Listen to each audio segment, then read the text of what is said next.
নমস্কার বন্ধুরা, আমি Lima. Welcome to my channel Lima's at home cooking. কেমন আছেন আপনারা? আশা করি সবাই ভালো আছেন। আজ আমি আপনাদের জন্য এনেছি মোচার একদম নতুন স্বাদে তৈরি ভীষণই টেস্টি এই মোচার চপের রেসিপি। একবার এই রেসিপিটা যদি আপনারা তৈরি করে খান তাহলে বারবার তৈরি করবেন। তাহলে চলুন রেসিপিটা শুরু করি।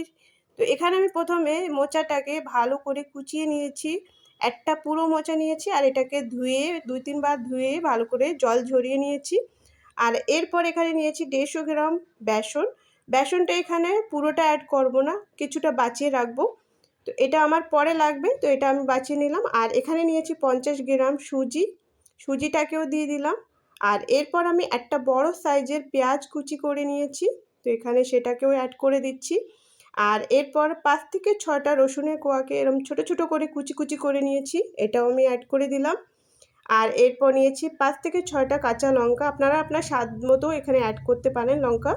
আর এরপর এক টুকরো আদা নিয়েছি 1 ইঞ্চি মতো, আর এটাকেও আমি গ্রেটার দিয়ে গ্রেট করে দিয়ে দিচ্ছি এইভাবে।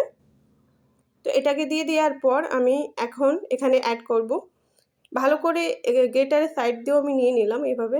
আর এখানে দিয়ে দিচ্ছি ধনেপাতা কুচি, তো বেশ কিছুটা ধনেপাতা কুচি দিলাম। আর এরপর দুটো লঙ্কা, শুকনো লঙ্কাকে ভালো করে একটু ভেজে এটাকে চিলি ফ্লেক্স তৈরি করে নিলাম, আর এখানে দিয়ে দিয়েছি। আর হাফ চামচ দিয়েছি গরম মশলা। এখন স্বাদ মতো লবণ অ্যাড করে দিচ্ছি, আর সামান্য একটু হলদি পাউডার।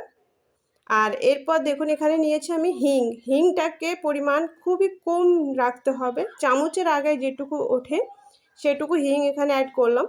আর এরপর দেখুন গোটা ধনে নিয়েছি হাফ চামচের একটু বেশি, আর এটাকে এইভাবে হাত দিয়ে ক্রাশ করে এখানে দিয়ে দেবো। এই আস্তে আস্তে ধনে ছিল, তো এটা যাতে ভেঙে যায় সেই জন্য আমি এইভাবে ক্রাশ করে এখানে দিচ্ছি। তো এটা দিলে গালে পড়লে ভীষণই সুন্দর একটা ফ্লেভার আসে, আর খেতে খুব ভালো লাগে। আর এরপর এক টুকরো লেবু, মানে 1 চামচ মতো লেবুর রস এখানে আমি অ্যাড করে দিলাম। আর এখন সব কিছুকে আমি ভালো করে মিক্স করে নেব। প্রথমে এইভাবেই আমি শুকনোভাবে মিক্স করব যত সময় ধরে, মানে ভালো করে দেখে নেব যতটা জল লাগবে পরে অ্যাড করব সেটা আমি। তো প্রথমে আমি ভালো করে হাত দিয়ে এইভাবে শুকনোটাকেই ভালো করে মিক্স করে নিলাম। আর এরপর দেখুন একটু এখনও ঝুরো ঝুরো আছে, তো যেটুকু বেসনটা আমি বাঁচিয়ে রেখেছিলাম এখন সেটাকে আমি এখানে অ্যাড করে দিচ্ছি। আর এরপর হাতে একটু জল দিয়ে ছিটিয়ে নেব, জল খুব বেশি পরিমাণে না, হালকা করে জল নিয়ে ছিটিয়ে ছিটিয়ে দেব। যেটুকু পরিমাণ হিসাবে লাগবে আমার সেইটুকুই নেব। আর এখন সবটাকে ভালো করে এইভাবে চটকে চটকে মিক্স করব। ভালো করে মিক্স করে নেওয়ার পর এটাকে যদি মনে হয় আর একটু জল লাগবে তাহলে আর একটু অ্যাড করব। আর বেসন বা অন্য কোনো উপকরণ এখানে আর লাগবে না, আমার জল দিয়ে এটা ভালো করে মাখিয়ে নিলে পুরোপুরি কমপ্লিট হয়ে যাবে। তো এখানে আমি দেখুন অনেক সময় ধরে এটাকে ভালো করে এইভাবে হাত দিয়ে মাখিয়ে নিলাম। তো মাখিয়ে নেওয়ার পর একবার একটু দেখব এটা ভালো করে চপের আকার নিচ্ছে কিনা। যদি বাইন্ডিংটা ভালো হয় তাহলে আর কিছু প্রয়োজন নেই। তো এটা আমার পুরোপুরি রেডি, দেখুন ভালো করেই এটা চপ তৈরি হয়ে যাচ্ছে। এরপর চলে যাব আমরা এটাকে চপ তৈরি করতে। এখানে আমরা এক এক করে এইভাবে চপটাকে তৈরি করে নেব। তো আমি ঝটপট একটা প্লেট নিয়ে নিলাম, আর এখানে সেই প্লেটের পরে এক এক করে প্রত্যেকটা চপকে রেডি করে এখানে রেখে দেব। চপটা রেডি করলেই কিন্তু কমপ্লিট হবে না, এরপরেও আরেকটা প্রসেস করতে হবে, সেটা আমি দেখিয়ে দিচ্ছি। আগে প্রথমে আমি চপগুলো এক এক করে এইভাবে শেপ দিয়ে দিচ্ছি, একটু গোল করে, তারপর একটু চ্যাপ্টা করে দিচ্ছি। তো এইভাবে আমি এক এক করে যে কটা ধরেছে আমি সব কটাই বানিয়ে নিলাম চপগুলোকে। দেখুন চপগুলো প্রায় রেডি। এরপর যে প্রসেসটা করতে হবে সেটা হচ্ছে, আমি এখানে দেখুন একটা কাঠের বোর্ড নিয়েছি, আর এখানে ভাজা বাদাম নিয়েছি কিছুটা। এই বাদামটা দিলে এর টেস্টটা একদমই অন্যরকম স্বাদ চলে আসবে, মানে একদম অতুলনীয় স্বাদ, ভীষণই সুন্দর একটা টেস্ট লাগে খেলে। গালে যখন এই বাদামগুলো পড়বে মানে একদম খুবই ভালো লাগবে। মানে আপনারা একবার এইভাবে ট্রাই করবেন, এই চপটা ভীষণই ভালো হবে। তো এখন আমি এটাকে এইভাবে একটা বেলুন দিয়ে, যে আটা বেলনা দিয়ে আমি এটাকে এইভাবে গুঁড়ো করে নিলাম, মানে ভালো করে গুঁড়ো করিনি, আধ গোটা মতো করে নিলাম। আর এখন এই চপের উপরে এই বাদাম গুঁড়োটা আমি এইভাবে বসিয়ে দেব। প্রত্যেকটা চপের গায়ে ভালো করে বসিয়ে দেব, একটু চেপে চেপে দেব যাতে ঝরে না পড়ে। তো প্রত্যেকটা চপের গায়ে আমি এইভাবে এক এক করে লাগিয়ে দিচ্ছি। আর এরপর বাদাম দিয়ে আমাদের মোচার চপ তৈরি করা পুরোপুরি কমপ্লিট। এখন চলে যাব এইগুলোকে ফ্রাই করতে। তো এটা দেখুন আমাদের রেডি। এখন সোজা চলে যাব আমরা এটাকে ফ্রাই করতে। তো এখানে আমি একটা প্যান বসিয়ে দিয়েছি আর এখানে সামান্য অল্প পরিমাণে তেল দিয়েছি। তেলটা পরিমাণটা দেখলে নিশ্চয়ই বুঝতে পারবেন।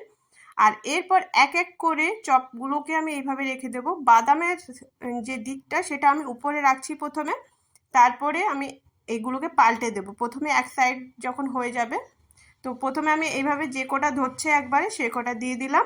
আর 1 থেকে 1.5 মিনিট মতো একটু অপেক্ষা করে এক সাইড একটু লালচে লালচে ভাব চলে আসলে এটাকে আমি এইভাবে ইজিলি পাল্টে দেবো। একটু হাতটা রাখতে হবে যাতে বাদামটা ঝরে না পড়ে যায়। আর আপনারা চাইলে হাত যদি না দিতে পারেন সাবধানে এইভাবে একটা চামচ নেবেন, চামচ দিয়ে একটু এইভাবে একটু সেট করে দিয়ে এটাকে একটু এইভাবে পাল্টে নিতে হবে। তো এইভাবে আপনারা করতে পারেন। আর যারা হাত দিয়ে করতে পারবেন তারা হাত দিয়ে করবেন, কিন্তু একটু সাবধানে করবেন যাতে বাদামটা ঝরে না পড়ে যায়, এটা একটু খেয়াল রাখতে হবে। আর এরপর উল্টে পাল্টে দুই সাইড দিয়ে ভালো করে একটু মুচমুচে ভাব আসা পর্যন্ত আমরা এটাকে ফ্রাই করে নেব। ভীষণই সুস্বাদু তৈরি হয়। প্রত্যেকটা চপ আমি এইভাবে উল্টে পাল্টে ভালো করে ভেজে নেব। খুব বেশি সময় লাগে না, 3 থেকে 4 মিনিটে এটা ভাজা কমপ্লিট হয়ে যায়। আর আমাদের এখন দেখুন এটা পুরোপুরি কমপ্লিট। আমি এক এক করে এটাকে তুলে নিচ্ছি। তো দেখুন কত সুন্দর একটা কালার এসছে, দেখলেই কিন্তু খেতে ইচ্ছা করবে আর খেতে দুর্দান্ত লাগে। একবার অবশ্যই এই রেসিপিটা ট্রাই করে দেখবেন, আশা করি ভালো লাগবে। তো আজকের রেসিপিটা আপনাদের কেমন লাগলো আমাকে কমেন্টে জানাতে ভুলবেন না। ভালো লাগলে লাইক করে দেবেন, আমার চ্যানেলকে সাপোর্ট করতে চ্যানেলকে সাবস্ক্রাইব করতে একদম ভুলবেন না। আর দেখুন লুকটা দেখুন কত সুন্দর আর ভীষণই মুচমুচে আর খুবই খাস্তা এই মোচার চপ তৈরি হয়। আগে অনেকেই মোচার চপ তৈরি করেছেন, কেউ কি এইভাবে কেউ করে খেয়েছেন একবার? একবার যদি না খেয়ে থাকেন তাহলে একবার অবশ্যই ট্রাই করে দেখবেন, ভীষণই টেস্টি লাগে। আর এখন এটাকে আমি একটু ডেকোরেট করে দিচ্ছি।